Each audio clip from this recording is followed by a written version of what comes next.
আলেম, আমরা রাজনীতি করি না, ক্ষমতা নিয়ে টানা হিসেবে আমাদের কাজ নয়। ক্ষমতা আপনারা চালান, কিন্তু এমন ক্ষমতায় থাকবেন, দেশ চালাবেন। এই দেশ মুসলমানের, এই দেশ শাহজালালের, এই দেশ শাহপরানের, এই দেশ মুফতি ফজল আজিজুল হকের, এই দেশ মুফতি ফজল হক আমিনীর, এই দেশ হাবিজি হুজুরের, এই দেশ শামসুল হক ফরিদপুরীর, এই দেশ মাওলানা আখতার আলীর, এই দেশ মুফতি আজিজুল হক সাহেবের, এই দেশ মুফতি ফায়দুল্লাহর, এই দেশ মুফতি আহমদ শবীর, এই দেশ চরমনাই পীরের, এই দেশ উজানির পীরের, হাজার হাজার পীর মোজাইকের এই সোনার ইসলামী দেশের ভিতরে নাস্তিকরা কথা বলবে, মুসলমান চুপ থাকবে, এটা কখনো হইতে পারে না, পারে না, পারে না। আলহামদুলিল্লাহ আলহামদুলিল্লাহ নাহমাদুহু ওয়া নাস্তাঈনুহু ওয়া নাস্তাগফিরুহু ওয়া নু'মিনু বিহি ওয়া নাতাওয়াক্কালু আলাইহি ওয়া নাউযু বিল্লাহি মিন শুরুরি আনফুসিনা ওয়া মিন সাইয়্যাতি আ'মালিনা মান ইয়াহদিহিল্লাহু ফালা মুদিল্লা লাহু ومن يضلل فلا هادي له ونشهد أن لا إله إلا الله وحده لا شريك له ونشهد أن محمدا عبده ورسوله صلى الله تعالى عليه وعلى آله وأصحابه وبارك وسلم تسليما كثيرا كثيرا أما بعد فأعوذ بالله من الشيطان الرجيم بسم الله الرحمن الرحيم قد جاءكم من الله نور وكتاب مبين يهدي به الله من اتبع رضوانه سبل السلام ويخرجهم من الظلمات إلى النور بإذنه ويهديهم إلى صراط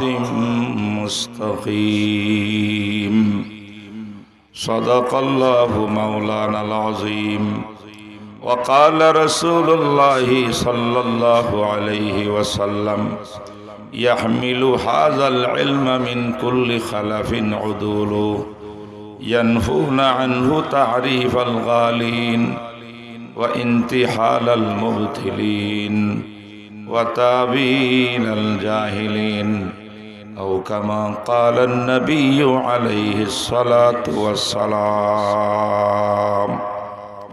একটু মোহাব্বতের সঙ্গে দরুদ শরীফ পড়ি আল্লাহুম্মা সাল্লি আলা মুহাম্মাদিন ওয়া আলা আলি মুহাম্মাদ كما صليت على إبراهيم وعلى آل إبراهيم إنك حميد مجيد اللهم بارك على محمد وعلى آل محمد كما باركت على إبراهيم وعلى آل إبراهيم إنك حميد مجيد المركز الحنفي বাংলাদেশ ঢাকার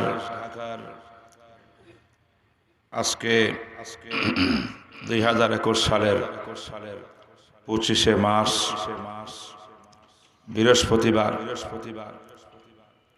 এই মহতি প্রতিষ্ঠানের আজিম উসান প্রতিষ্ঠানের মহতি জলসা ইসলাহি মাহফিলের সর্বশেষ সময়ের সভাপতি উলামায়ে কেরাম, অত্র এলাকার মাদানীনগর এলাকার দিনদার পরহেজগার মুসলমান ভাইসব, আমার শ্রদ্ধাভাজন মুরব্বিয়ানে কেরাম, আমার প্রাণপ্রিয় যুবক ভাইরা, তরুণ ভাইরা এবং সর্বস্তরের ব্রাদারান ইসলাম,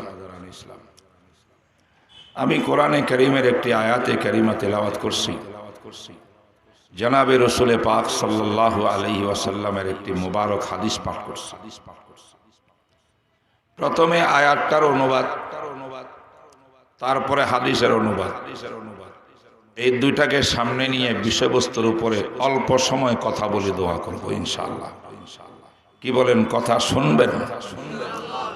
আমলের নিয়তে ইনশাআল্লাহ। কয়েকদিন পরেই শবে বরাত, তার কয়েকদিন পরে মাহে রমজান আগমন করছে। আমাদের এই মুহূর্তের সময়টুকু বড় মোবারক সময়। তাই এই অল্প সময়ের ভিতরেই কোরআনে কারীমের আয়াত এবং নবীজির হাদিসের আলোকে আমাদের জন্য করণীয় ইসলামকে বুঝা, ইসলাম মানা, দ্বীনের উপরে চলা, এর উপরে কয়েকটি কথা আল্লাহ পাক যে তৌফিক দেন আমি বলবো। আল্লাহ তৌফিক ছাড়া কিছুই হবে না। মোহতারাম হাজরিন, পৃথিবীর বুকে আল্লাহ পাক মানুষ সৃষ্টি করেছেন। মানুষের আদি পিতা হযরত আদম আলাইহিস সালাতু। আদমের পাজরের হাড্ডি থেকে আমার আল্লাহ হাওয়া আলাইহিস সালাতু ওয়াসসালামকে সৃষ্টি করছেন। এই আদম হাওয়া দিয়া বনি আদম জাতিকে পৃথিবীর ভিতরে আল্লাহ পাক প্রেরণ করছেন। পুরা পৃথিবীকে বনি আদম দিয়া মানব জাতি দিয়া সাজাইছেন। আমার আল্লাহ এই মানুষ সৃষ্টি করার সময় কি করছেন? এক নম্বর কাম করছেন, আদম আলাইহিস সালাতু ওয়াসসালামকে যে মাটির খামিরা দিয়া তৈয়ার করছেন আল্লাহ, সে মাটির খামিরার মধ্যে আল্লাহ পাকের বড় গুণাবলী দয়া, মায়া, রহমতকে আদম সৃষ্টির উপকরণ বানাইছেন। কাদা মাটির ভিতরে আল্লাহর দয়া ঢুকাইয়া, দয়া মায়া দিয়ে, কাদা মাটি দিয়ে আদম সৃষ্টি করছে। তাহলে আমরা একটা জিনিস বুঝলাম, আমরা যারা বনি আদম সন্তান, নারী পুরুষ, বৃদ্ধ যুবক, সকলের দেহের মধ্যে, সৃষ্টি লগ্নের মধ্যেই আল্লাহর দয়া লুকায়িত আছে। ঠিক না বেঠিক? এই জন্য আল্লাহ পাকের একটা নাম রহমান, রহমান আর একটা নাম রহিম। বিসমিল্লাহির রহমানির রহিম। রহমানের গুণাবলী অর্থ অনেক আছে, তার ভিতরে একটি অর্থ হইল এমন সত্তাকে রহমান বলে যে সত্তা সৃষ্টি জগৎকে বানাবার সময় তার রহমত দয়াকে সৃষ্টির উপকরণ করে আল্লাহ পাক মানুষকে সৃষ্টি করে। যে আল্লাহ মানুষ সৃষ্টি করতে দয়া দিয়া সৃষ্টি করলেন, এই মানুষটা দুনিয়াতে আসার পর যে আল্লাহকে ভুলে যায়, আল্লাহর নাফরমানি করে, আল্লাহর সঙ্গে গাদ্দারি করে, আল্লাহকে অস্বীকার করিয়া বলে নো গড, আল্লাহ বলতে কেউ নাই। যত নাস্তিক, মুরতাদ, বেঈমান হোক না কেন, আমার আল্লাহ বলেন এটা তোমার ব্যাপার, তুমি আমাকে মানতেছ না, তুমি আমাকে স্বীকার করতেছ না, তোমার ব্যাপার, এটার বিচার আমি পরকালে করব। বাকি দুনিয়ার বিচারে যেহেতু আমি তোমাকে বানানোর সময় দয়া দিয়া বানাইছি, আমাকে অস্বীকার করার দ্বারা আমি তোমাকে না খাইয়া দুনিয়াতে মারি দিব না। তাই আজকে পৃথিবীর বুকে দেখেন যত বেঈমান, যত আল্লাহ দ্রোহী, ইসলাম দ্রোহী, ধর্ম দ্রোহী, কোরআন দ্রোহী, তারা দুনিয়ার বিচারে খুব আরামে আছে। সম্পদের অভাব নাই, সম্মানের অভাব নাই। বড় বড় ক্ষমতাধর আমেরিকা বলেন, ফ্রান্স বলেন, চায়না বলেন, রাশিয়া বলেন, যত বড় ভারত বলেন, যত বড় বড় শক্তিধর গদির মধ্যে বসে রয়েছে, একটাও আল্লাহকে বিশ্বাস করে না, আল্লাহ মানে না। আল্লাহ বিদ্রোহীদেরকে, আল্লাহ দ্রোহীদেরকে আল্লাহ পাক বড় বড় ক্ষমতায় বসায় দিচ্ছে। কেন? আল্লাহ বলেন আমি না দয়া দিয়ে সৃষ্টি করছি, আমি দয়ার মুআমালা করব। আমাকে গালি দিলেও খাওয়াবো, আমার জিকির আজকার করলেও খাওয়াবো। আমি রাজ্জাক, রিজিক আমি মোমেনকে দিই, কাফেরকে দিই, নাস্তিককে দিই, মুরতাদকে দেব। কারণ আমি মানুষগুলো বানাইবার সময় রহমত আর দয়া দিয়ে আমি মানুষ বানাইছি। সুবহানাল্লাহ। বিশ্বাস করেন যদি আল্লাহ পাক রহমান না হতেন, এই গুণ যদি আল্লাহ পাকের না হইতো, তাহলে আমার আল্লাহ বলতেন যারা আমাকে মানবা তাদেরকে দুনিয়াতে আরাম দেব, যারা আমার বিরোধিতা করবা আমি রহমত উঠাই দেব, গজব দেব, খাইতে পারবা না, শুইতে পারবা না, বাঁচতে পারবা না। সমস্ত কাফের বেঈমান নাস্তিক মুরতাদরা আজকে আল্লাহর গজবে ধ্বংস হইয়া পৃথিবীতে বিলীন হইয়া যেত। কথাটা আমার বুঝছেন আপনারা? আল্লাহ রহমান তিনি। একদিকে মানুষকে দয়া দিয়া বানাইয়া নাস্তিকদেরকে খাওয়ায়, দয়া করি মানুষ বানাই। আল্লাহ পাক মানুষের ভিতরে দুইটা উপকরণ দিয়া রাখছে, যে উপকরণ সৃষ্টির লগ্ন থেকে মানুষের মধ্যে দিয়েছে, একটা আমার আর আপনার এই কলবের মধ্যে। এই কলবের হাড়ের 3 আঙ্গুল নিচে বা এই 2 কুলের মাঝখানে একটা নফস দিছে আমার আর আপনাকে।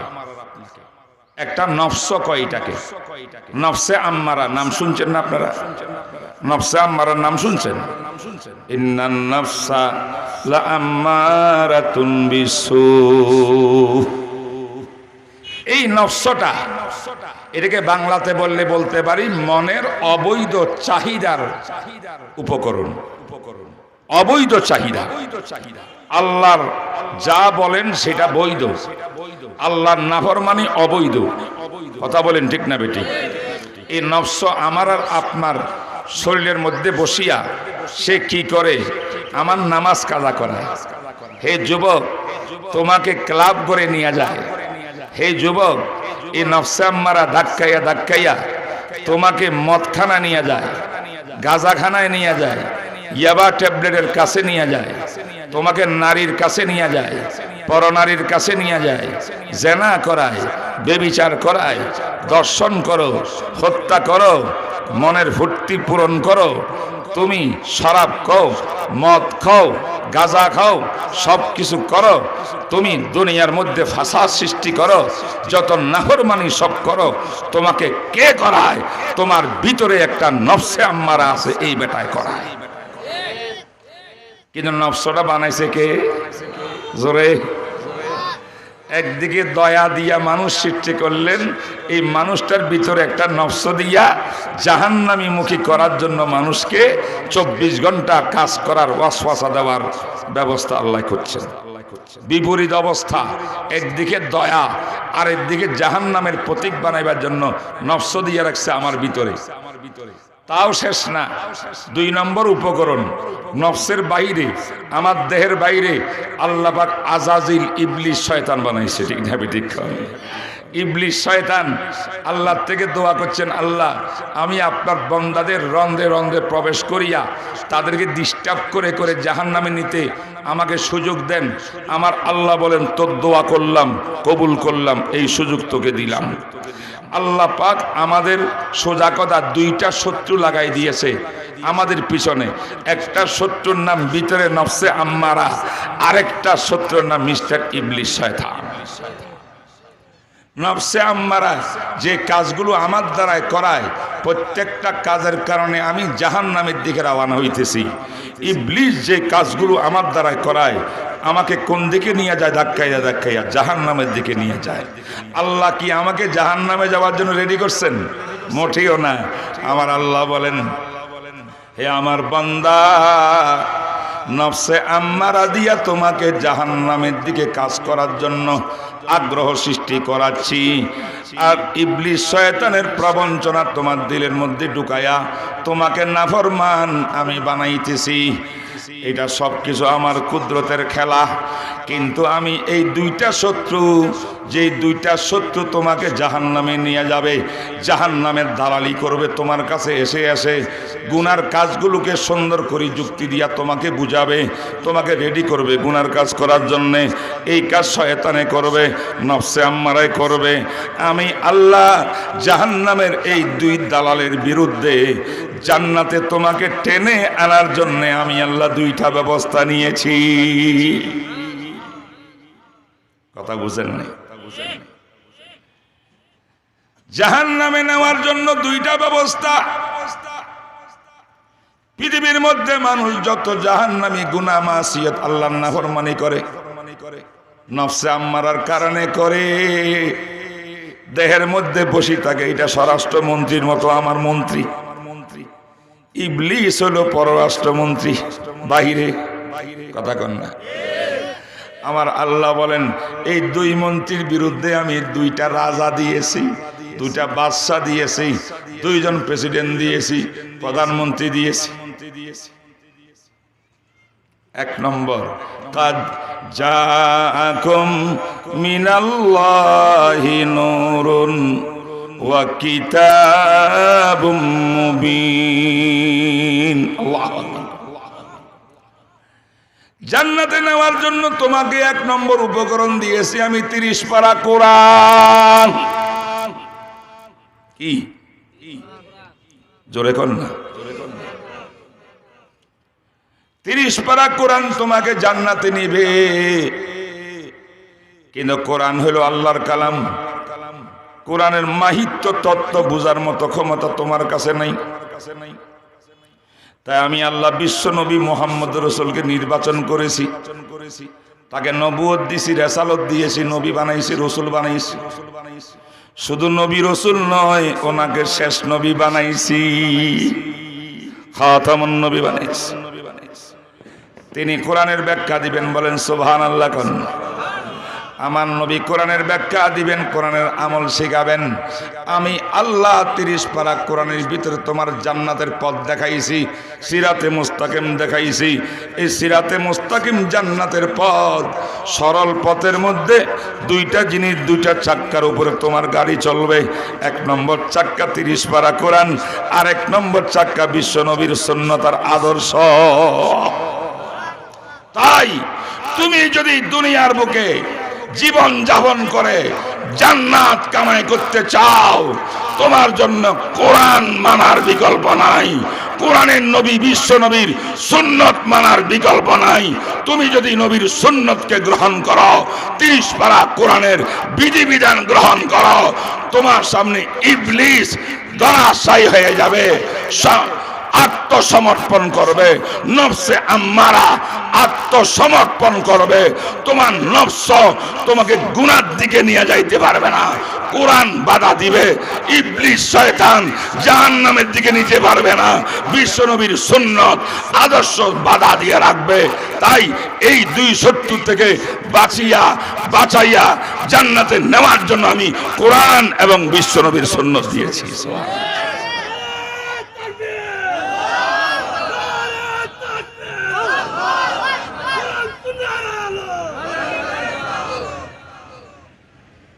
আমার কথাটা ক্লিয়ার বুঝছেন কিনা? কোন কঠিন কথা এটা? বলেন আমাদের শত্রু কয়টা, বন্ধু কয়টা? আল্লাহ পাক বলেন শত্রু আর বন্ধুর মধ্যে লড়াই হবে, লড়াই।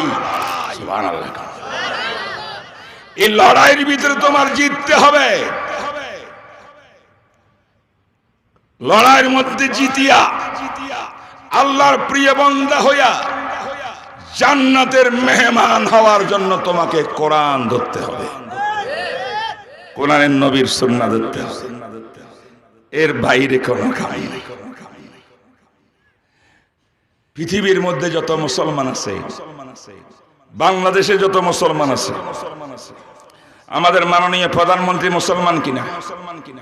কথা কবেন না? আমাদের প্রেসিডেন্ট সাহেব আব্দুল হামিদ, হ্যাঁ, মাননীয় প্রেসিডেন্ট মুসলমান কিনা? অধিকাংশ মন্ত্রীরা মুসলমান কিনা? এমপিরা মুসলমান কিনা অধিকাংশ, ব্যবসায়ীরা মুসলমান কিনা, আজকে যুবক যারা এখানে আসি বসেছো তোমরা মুসলমান কিনা? যে মুসলমানের দাবি করি, তাইলে আমার কাছে প্ল্যান প্রোগ্রাম স্পষ্ট কোরআনে দিয়েছে। সেই স্পষ্ট প্ল্যান হইল প্রত্যেক প্রেসিডেন্ট থেকে প্রধানমন্ত্রী থেকে সমস্ত মানুষ মুসলমান দাবিদার, মুমিন দাবিদার, প্রত্যেককে কোরআন ধরতে হবে, কোরআন মানতে হবে, কোরআনের নবীকে আদর্শ হিসাবে গ্রহণ করতে হবে। কোরআনের নবীকে অপমান করিয়া, নবীর বিরুদ্ধে আচরণ করিয়া, কোরআনী শিক্ষার বিরুদ্ধে আচরণ করিয়া পৃথিবীর কোন মানুষ জান্নাত পাইতে পারে না। সেই ব্যক্তি কোরআনের বিরোধিতা করার কারণে, সুন্নাহর বিরোধিতা করার কারণে সে যাবে জাহান্নামের পথে। ঠিক না ঠিক? এই কারণে আজকে ওলামায়ে কেরাম হাতে পায়ে ধরে বুঝায়, তাও না বুঝলে মাইকে জোরে আওয়াজ দিয়া বুঝায়, ঠান্ডা মাথায় বুঝায়, চোখের পানি ফেলে কেঁদে কেঁদে বুঝায়, দরদ দিয়া বুঝায়। কি বুঝায়? হায় রে মানুষ, তোমার যে একজন রব আছে, তোমার একজন খালেক আছে, তোমার একজন মালিক আছে। হায়াতের মালিক কে? মওতের মালিক কে? ক্ষমতার মালিক কে? আমার জীবনের মালিক কে? যিনি আল্লাহ। সে আল্লাহ বলেছেন তোমার মুক্তির একমাত্র পথ হলো কোরআন আর সুন্নাহ। ঠিক না বেঠিক বলে? এই জন্য কোরআনের বিরুদ্ধে কথা বললে আমরা সহ্য করতে পারি না মুসলমান। ঠিক না বেঠিক বলেন? নবীর বিরুদ্ধে কথা বললে আমরা সহ্য করতে পারি না। কেন পারি না? কেন পারি না? আজকে আমার বাংলাদেশের মধ্যে বুদ্ধিজীবীরা বসে আছে কাগজ কলম নিয়ে, আমাদের প্রত্যেকটি বক্তব্য তারা রেকর্ড করে, মাপজোপ দিয়া দেখে আমরা কি বলেছি কি বলি নাই। কোরআন সুন্নাহর কথা বেশি বললে এই মোল্লারা কোরআন সুন্নাহর মধ্যে কি পাইছে? তারা দেশের কথা বলে না, উন্নতির কথা বলে না, আমাদের দলের কথা বলে না, এইটার কথা বলে না, সেটার কথা বলে না। তারা এই সমাজে বসবাস করবে কেমনে? তারা তো সমাজের বড় বোঝা হয়ে গেছে। তাদের কবরের চিন্তা, আর কোনো চিন্তা নাই, দেশের চিন্তা নাই। এই দুনিয়ার মানুষ পরিষ্কার বুঝালাও, বুদ্ধিজীবীরা বুঝালাও, বুদ্ধিজীবীরা বুঝালাও, মৌত অবধারিত, মৃত্যু অবধারিত। পৃথিবীর মধ্যে সব বিষয় নিয়ে বিতর্ক থাকতে পারে, মৃত্যু নিয়ে কারো বিতর্ক নাই। ঠিক না ঠিক? নাস্তিকদের মৃত্যু আছে না নাই? এটা বিশ্বাস করে কি করে না? 100% করে। মৃত্যু নিয়ে কোনো বিতর্ক এই পর জড়াই নাই। আপনি শুনছেন কোন নাস্তিক বলছে আমি এর কাছে যুক্তি আছে, আমি মরবো না, কিয়ামত পর্যন্ত জীবিত থাকবো 1000 কোটি বছর, এমন কোন দলিল প্রমাণ দিতে, যুক্তি বক্তব্য দিতে শুনছেন? তার মানে তারা দেখতেছে তার মা চলে গেল, বাপ চলে গেল, দাদা চলে গেল, সবাই চলে যাচ্ছে, কবরের ভিতরে শায়িত করতেছে, সব দেখতেছে। তাই মৃত্যু নিয়ে কোনো বিষয় নাই। যদি মৃত্যু অবধারিত এই কথা বিশ্বাস করো, তোমাকে বিশ্বাস করতে হবে মৃত্যুর পরে যেই জান্নাত আর জাহান্নামের শেষ ঠিকানা, সেই শেষ ঠিকানার ভিতরে জাহান্নাম থেকে মুক্তি লাভ করে জান্নাতের মেহমান হইতে পারে। কোরআনের বিকল্প নাই, সুন্নাহর বিকল্প নাই, নবীর বিকল্প নাই। তাই আমাদের প্রাণ থেকে বেশি প্রিয় 30 পারা কোরআন, প্রাণ থেকে বেশি প্রিয় বিশ্ব নবীর সুন্নাহ।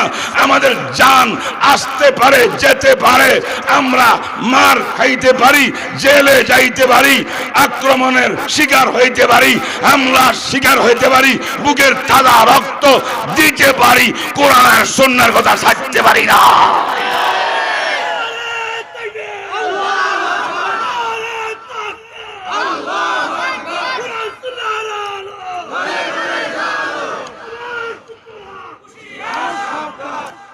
কোরআন আর নবীর সুন্নতকে হাতের কলবে বুকের মধ্যে ধারণ করিয়া সাহাবায়ে কেরাম পৃথিবীকে কাঁপাইছে। ঠিক না ঠিক?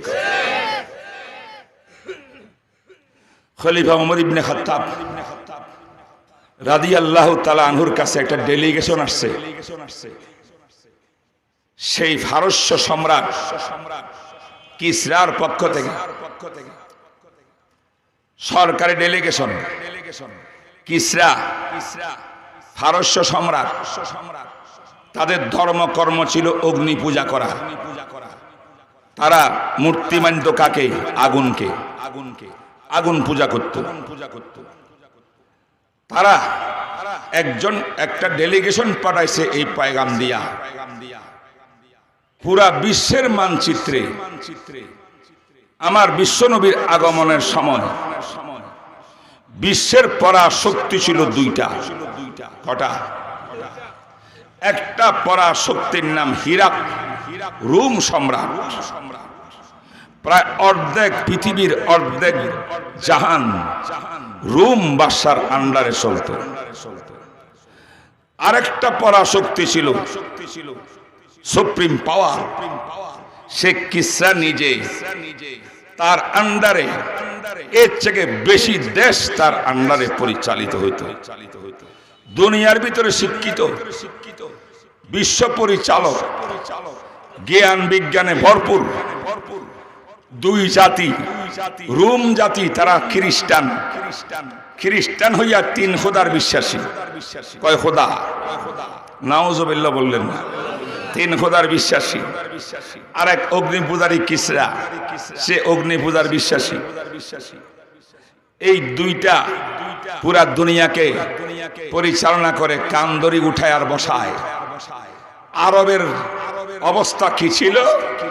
আরব দেশের মধ্যে কোনো রাজত্ব ছিল না, প্রেসিডেন্ট ছিল না, মন্ত্রী ছিল না, প্রশাসন ছিল না, হাজার হাজার গোত্র বন্টিত ছিল। এক এক গোত্র লিডার ছিল, সেই লিডারে ওই গোত্র কন্ট্রোল করত। আর এক গোত্রের একজন লিডার, সে ওই গোত্র কন্ট্রোল করত। এরকম যত গোত্র তত সরকার, ছোট ছোট বাগবটারা। পুরা আরবটার মধ্যে কেন্দ্রীয় কোনো সরকার নাই। যত যত কবিলা গোত্র তত সরকার। আচ্ছা, এক দেশের মধ্যে যদি নাকি কয়েকশো সরকার থাকে, এরকম ছোট ছোট এক এক এরিয়াতে একটা সরকার, আরেকটার সাথে সম্পর্ক নাই, এদের কোনো ক্ষমতা আছে? শক্তি আছে? শক্তি নাই। তাইলে রোম সম্রাট এবং কিসরা ফারস্য সম্রাট চিন্তাও কোনোদিন করে নাই আরব জাতির মধ্যে একজন নেতৃত্ব দানকারী আসবে, তার নেতৃত্বে আরব বিশ্ব ঐক্যবদ্ধ হবে। আরব বিশ্ব ঐক্যবদ্ধ হইয়া তার নেতৃত্বে অনারব ফারস্য সম্রাট এবং রোম সম্রাট বিভিন্ন দেশের বড় বড় দেশের মধ্যে গিয়া ইমানের দাওয়াত নিয়ে যাবে। আর যদি সেখানে প্রতিরোধ গড়ে তোলা হয়, তাদের বিরুদ্ধে প্রয়োজনে জিহাদ করবে। জিহাদ করে তারা বিজয় হয়ে যাবে, এমন চিন্তা ভাবনা আর বিশ্বের ধারণায় ছিল না, ফারস্য সম্রাটের ছিল না, রোম সম্রাটের ছিল না। এখন যখন দেখছে যেখানে মুসলমানরা যায় সেখানে মুসলমান বিজয়, বিজয় আর বিজয়, সব আরব ঐক্যবদ্ধ, সব মুহাম্মদুর রাসূলের গোলাম, সব ইসলামের পতাকা তলে চলে আসছে। এবার এই ইসলাম বিস্তার করতেছে আরব বাদ দিয়া অনারব জাহানের মধ্যে। তখন রোম সম্রাট ফারস্য সম্রাটের ডেলিগেশন গিয়া বলল, তোমরা একটু যাইয়া, তখন যোগটা ছিল খলিফাতুল মুসলিমিন ওমর ইবনে খাত্তাব রাদিয়াল্লাহু তাআলা আনহুর, ওনার কাছে পাঠাইছে, ওনাকে একটু দেখিয়ে আসো, উনি মানুষ না ফেরেশতা না জিন। কিভাবে এরকম সুপ্রিম পাওয়ারের সঙ্গে তারা মোকাবেলা করার জন্য প্রস্তুত নিচ্ছে, মোকাবেলা করতেছে, একটু দেখিয়ে আসো। এই ডেলিগেশন আসছে, আসিয়া রাত্রে, শেষ রাত্রে মদিনা শরীফে আসছে। তারা গাড়ি ঘোড়ার থেকে নামিয়া যখন রাস্তায় আসছে, তখন মাত্র ফজরের নামাজ শেষ হয়েছে। সুবহানাল্লাহ।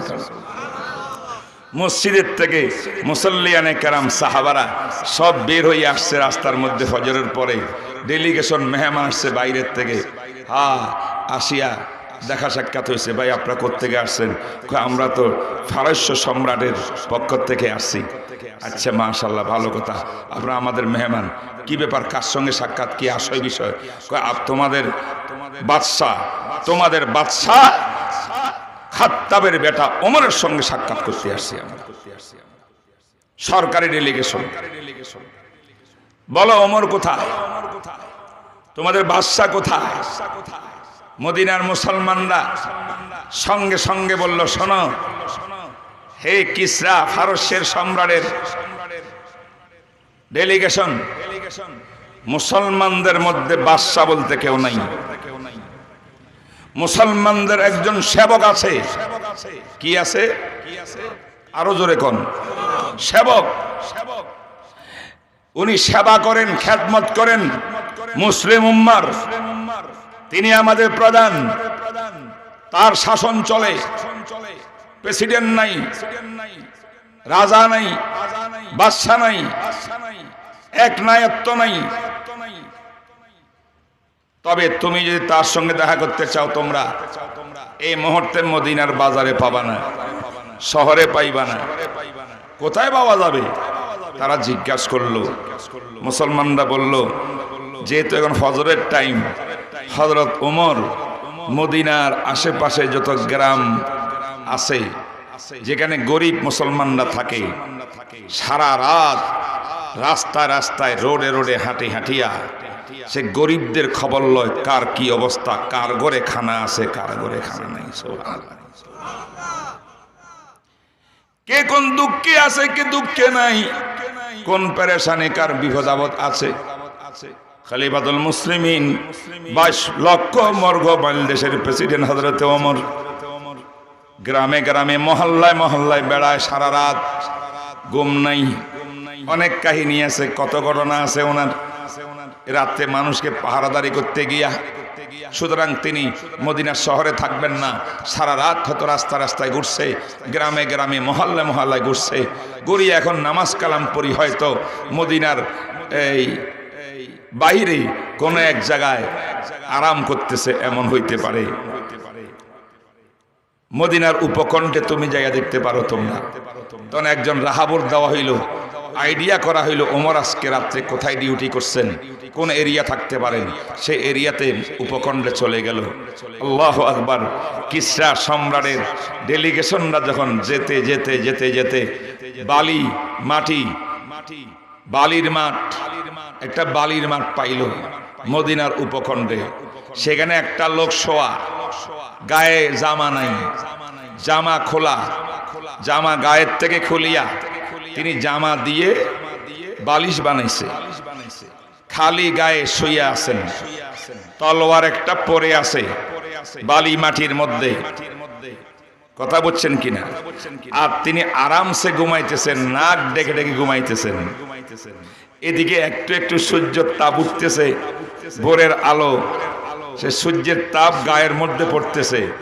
উনি তো ঘুমে অচেতন, শরীরের মধ্যে সূর্যের তাপ এসে এসে একটু গরম লাগতেছে, শরীরে ঘাম আসতেছে। উমর ইবনে খাত্তাবের শরীরের ঘামের কারণে বালি ভিজে যাচ্ছে। এই অবস্থায় তিনি নাক ঢেকে ঘুমাইছেন।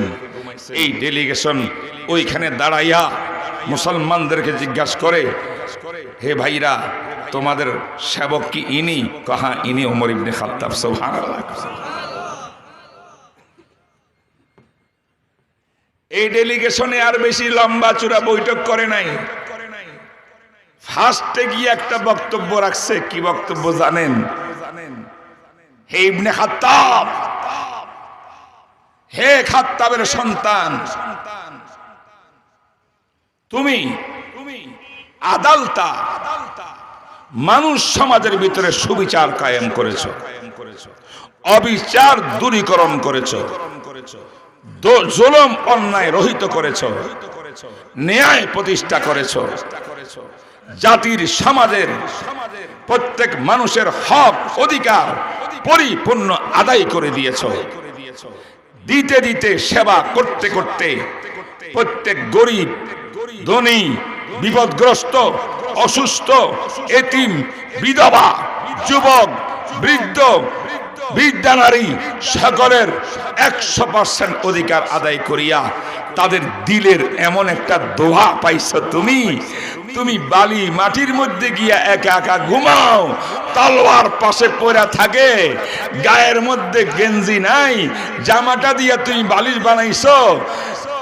তুমি যেহেতু জনগণকে খুশি করেছো, আল্লাহ তাআলা সৃষ্টিকর্তা তোমাকে আরামসে ঘুমার ব্যবস্থা করে দিয়েছে। হে ওমর, আমরা সেই কিসরা বাদশার পক্ষ থেকে এসেছি। আমাদের বাদশা, রাজা বাদশাদের অবস্থা হলো সেই টাওয়ারে বালাখানা, 10 তলা টাওয়ার, কোন একটা রুমের ভিতরে আছে, কেউ জানে না বাদশা কোথায় আছে। বিল্ডিং এর বাড়ির চারপাশে শত শত পাহারাদার, আর্মি, র্যাব, পুলিশ, সব বাহিনী দিয়া বাড়ি বেষ্টনীর মধ্যে রাখছে, যেন বাদশার নিরাপত্তার কোনো সমস্যা না হয়। এরপরেও আমাদের রাজা বাদশাদের ঘুম হয় না সারা রাত, ট্যাবলেট খাইয়া খাইয়া সামান্য ঘুমায়। কিসের টেনশন? জুলুম করেছে প্রজার উপরে, জুলুম করেছে গরিবের উপরে, জুলুম করেছে বৃদ্ধের উপরে, জুলুম করেছে মানুষের উপরে। কোন দিন মানুষ জুলুম, অত্যাচার, বেবিচার সহ্য করতে না পারিয়া তার ক্ষোভের মধ্যে আসিয়া বাদশার বাড়িতে হামলা করে, তাকে গুলি করে হত্যা করে, এই ভয়ে রাজা বাদশাদের ঘুম হারাম। এত বড় প্রেসিডেন্ট, পুরো অর্ধ দুনিয়ার মালিক, তার ঘুম নাই, নিরাপত্তা নাই। তুমি ওমর, তোমার নাম শুনলে আমাদের কলিজায় কম্পন শুরু হয়, আমাদের ঘুম হারাম হইয়া যায়। এত বড় 22 লক্ষ বর্গ মাইল দেশের রাষ্ট্রপ্রধান হইয়া একা একা বালি মাটির মধ্যে শুয়ে আসো, কেউ তোমার নিরাপত্তার জন্য দরকার নেই, আল্লাহ নিরাপত্তা দিচ্ছে। ঠিক না বন্ধুরা আমার? খলিফাতুল মুসলিমিন ওমর ইবনে খাত্তাব কি করেছেন? একটাই কাজ করেছেন, কোরআনকে জীবনের সঙ্গী বানাইছেন, নবীর সুন্নতকে সঙ্গী বানাইছেন। কোরআন সুন্নাহ দিয়া ইবলিসের মোকাবেলা করছে, নফসে আম্মারার মোকাবেলা করছে। শুধু ব্যক্তি পর্যায়ে নয়, তিনি পারিবারিক পর্যায়ে কোরআন সুন্নাহ প্রতিষ্ঠা করছেন এবং সামাজিক পর্যায়ে কোরআন সুন্নাহর রাজ কায়েম করেছেন। রাষ্ট্রীয় পর্যায়ে কোরআন সুন্নাহর রাজ কায়েম করেছেন, মানুষের হক অধিকার আদায় করেছেন। এই হইল ইসলাম, এই হইল কোরআন সুন্নাহ। তাই আজকে বলতে চাই, আমাদের দেশে আজ মানুষ শান্তি শান্তি বলে অনেক সেমিনার সিম্পোজিয়াম করছে, অনেক রাজনীতি, ভোট নীতি সব চলছে। দেশের উন্নতি, জাতির উন্নতি, নিজের উন্নতির জন্য আমি আল্লাহর শপথ করি এই চেয়ারে বসিয়া বললাম, যতক্ষণ কোরআনকে বুকে ধারণ করব না, নবীর সুন্নতার মুহাব্বতকে কলবে জাগ্রত দেব না, জায়গা দেব না, পৃথিবীর মধ্যে শান্তি আসতে পারে না, কল্যাণ আসতে পারে না।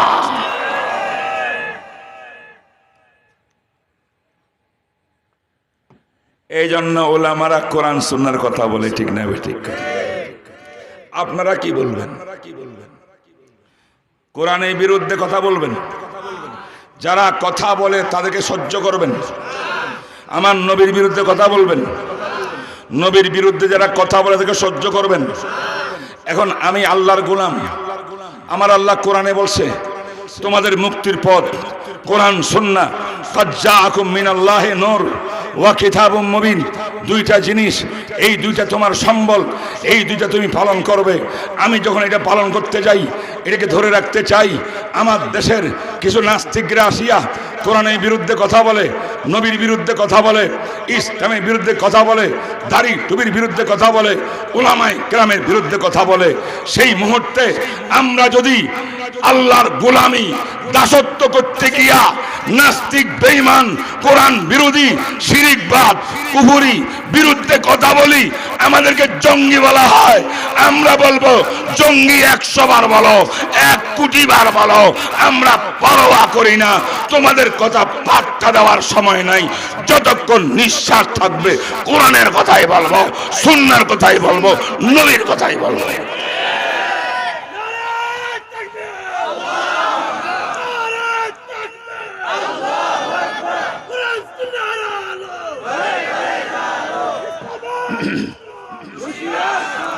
ঠিক না বেঠিক বলেন? বর্তমান আমার দেশের ভিতরে আমরা মুসলমানদের বেশ কিছু পেরেশানি বেড়ে গিয়েছে।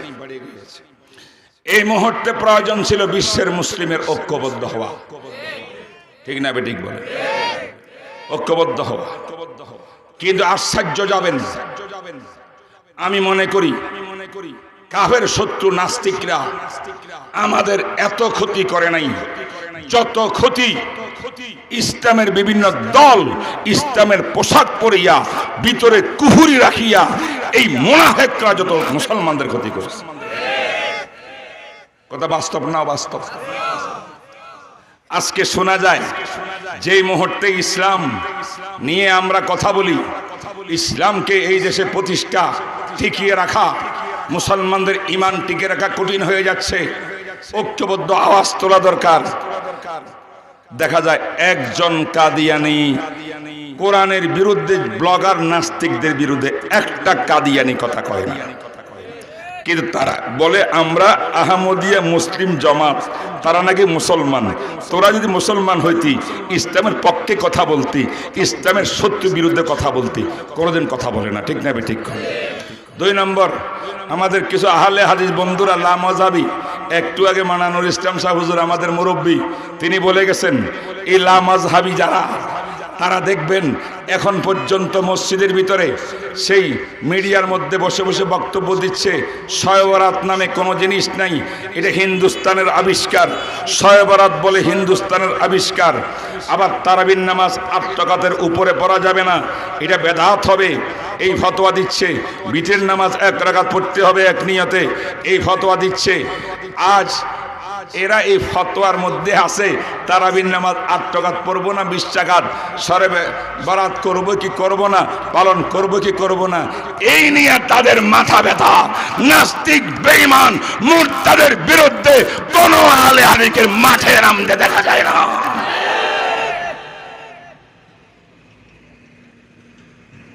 দুঃখজনক হইলেও সত্য, আমি এক আহলে হাদিসের বড় এক নেতার বক্তব্য শুনেছি, এই আন্দোলন করা এটা নাকি আব্রাহাম লিঙ্কনের থিওরি, এটা ইসলামে নাই। ইসলামে নাই, আন্দোলন করা যাবে না, কাফেররা মারবে, নবীকে গালি দিবে, কোরআনের পরিবর্তন করবে, ইসলামের বিরুদ্ধে কথা বলবে, আলেমের বিরুদ্ধে কথা বলবে। চুপচাপ থাকো, এদেরকে বুঝাইবার চেষ্টা করো। কোনো আন্দোলন আওয়াজ তোলার দরকার নাই, তাহারিক দরকার নাই। আরে আমার নবী যেদিনকে আন্দোলনই না করতেন, তাইলে আমার নবী 27টা জিহাদের মধ্যে সশরীরে অংশগ্রহণ তিনি করতেন না। ঠিক না? ঠিক। কেতাল জিহাদের আগে আন্দোলন, বিপ্লব, ইনকারে মুনকার, মুনকার অন্যায়ের প্রতিরোধ করা, প্রতিবাদ করা 1 নম্বরে ইমানি দায়িত্ব মুসলমানের। ঠিক না ভাই? ঠিক। মান রাআ মিনকুম মুনকারান ফালইয়ুগাইয়িরহু বিয়াদিহি ওয়া ইন লাম ইস্তাতি ফাবিলিসানিহি ওয়া ইন লাম ইস্তাতি ফাবিকলবিহি ওয়া যালিকা আযআবুল ঈমান। বুখারী মুসলিমের হাদিস। অন্যায়ের প্রতিবাদ করব, এতে আমাকে কে কি বলবে না বলবে এটা বড় জিনিসটা। ঠিক না? ঠিক কোন? আমি জনগণকে, আমার ভাইদেরকে, যারা আমাদের কথা বুঝতে কষ্ট হয় তাদেরকে অনুরোধ করে বলবো, উলামায়ে কেরামের ঈমানি কথাগুলো, কোরআনের বিষয় কথাগুলো, সুন্নাহর বিষয়, নবীর প্রেমের বিরুদ্ধে কথাগুলোকে আপনারা আপনাদের নিজের গায়ে নেন কেন? আপনাদের বিরুদ্ধে মনে করেন কেন? কোন আলেম, আমরা রাজনীতি করি না, ক্ষমতা নিয়ে টানা হিসেবে আমাদের কাজ নয়। ক্ষমতা আপনারা চালান, কিন্তু এমন ক্ষমতায় থাকবেন, দেশ চালাবেন। এই দেশ মুসলমানের, এই দেশ শাহজালালের, এই দেশ শাহপরানের, এই দেশ মুফতি ফজল আজিজুল হকের, এই দেশ মুফতি ফজল হক আমিনীর, এই দেশ হাবিজি হুজুরের, এই দেশ শামসুল হক ফরিদপুরীর, এই দেশ মাওলানা আখতার আলীর, এই দেশ মুফতি আজিজুল হক সাহেবের, এই দেশ মুফতি ফায়দুল্লাহর, এই দেশ মুফতি আহমদ শবীর, এই দেশ চরমনাই পীরের, এই দেশ উজানির পীরের, হাজার হাজার পীর মোজাইকের এই সোনার ইসলামী দেশের ভিতরে নাস্তিকরা কথা বলবে, মুসলমান চুপ থাকবে, এটা কখনো হইতে পারে না, পারে না, পারে না।